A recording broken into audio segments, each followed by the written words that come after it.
রংপুর সদর উপজেলা খলিয়া ইউনিয়নের দক্ষিণ খলিয়া মাজাপাড়ায় জমিজমা সংক্রান্ত পূর্ব বিরোধের জের ধরে একটি বাণিজ্যিক মৎস্য প্রকল্পে বিষ প্রয়োগ করে মাছ নিধনের অভিযোগ উঠেছে। 6 মে 2026 সরেজমিনে প্রকল্পটিতে পরিদর্শনে দেখা যায় বিভিন্ন প্রজাতির মাছ পুকুরটিতে মরে ভাসমান অবস্থায় রয়েছে। মৎস্য প্রজেক্টের মালিক সালেক মিয়া জানান, আমার 1 একর বিশিষ্ট মৎস্য প্রকল্পের পাশে 9% জমি নিয়ে প্রতিবেশী সাজু মিয়া দীর্ঘদিনের একটি বিরোধ চলমান রয়েছে। থানা পুলিশ পর্যন্ত বিরোধটি নিষ্পত্তি করতে পারেননি। স্থায়ীভাবে নিষ্পত্তি না হওয়ায় ভুক্তভোগী মৎস্যচাষী সালেক ও পুকুরের নিরাপত্তা কর্মী দাবি, সেই শত্রুতার জের ধরেই সাজু মিয়া ও তার স্ত্রী বুধবার শেষ রাতে মৎস্য প্রকল্পে বিষ প্রয়োগ করেছেন, যার ফলে প্রকল্পে বিভিন্ন প্রজাতির মাছ মরে মৎস্যচাষী সালেক মিয়া ব্যাপক ক্ষয়ক্ষতির শিকার হয়েছেন। এ ব্যাপারে গঙ্গাছড়া থানায় একটি লিখিত অভিযোগ করেছেন ক্ষতিগ্রস্ত খামারি সালেক মিয়া। এখানে আমার প্রতিপক্ষ হইল মোহাম্মদ সাজু মিয়া, ওনার স্ত্রী হলো ওবি বেগম।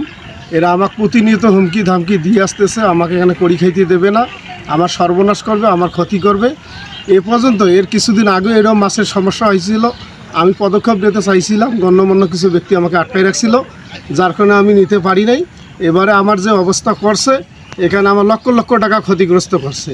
আমি কিছুদিন আগেই সব কিছু ব্যবস্থা করে মাছ ছাড়ছি। প্রমাণ এই কারণে যে তাদের জমি আছে ওপরে, এই জমি জায়গা নিয়ে অনেক কেলেঙ্কারি হয়ে গেছে। পুলিশ প্রশাসন আসছিল, অনেক কিছু হয়েছে, ওনা আমার ওপর কেস করতে গিয়েছিল, পুলিশ নিয়ে আসছিল, বিভিন্নভাবে আমাকে হেনস্থা করতে। ও বলছে যে তোকে আমি করি খাইতে দেবো না, তুই যদি আমার ক্ষতি করতে চাচ্ছিস আমি তোর এক টুকরা এখান থেকে কোনো কিছু বেনিফিট নিতে দেবো না, তোমার কত টাকা হয়েছে আমি দেখবো।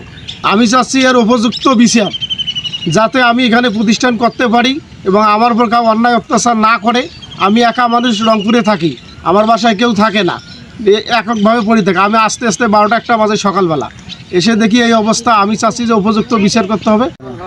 আমি মনে করো 10 বছর 12 বছর থেকে এখানে আসি। এই মাছের মনে করো দেখশুন খাদ্য মাদ্য যা আছে সব কিছু দেখি। কালকেও আমি সারাদিনে ভালো দেখলাম, এই আজ সকালবেলা আসি দেখি এই কেসটা থাকে। এখন মনে করো মাছ তো ভালোই ছিল, মনে করো কাইলেও মনে করো সন্ধ্যের সময় গেইনি, দেখি খাদ্য টাদ্য দিয়ে গেই দোনো মানুষ এখানে থাকি মনে করো। এখন তারপরে মনে হয় সকালে আসি দেখি মাছ মারা গেছে। এখন এই গন্ধ মনে করো, এখন মনে করো যায় আমার সঙ্গে মনে করো এত কিছু করেছে ওই সাজু, ওনার সাথে কেউ এই কাজ করবে না।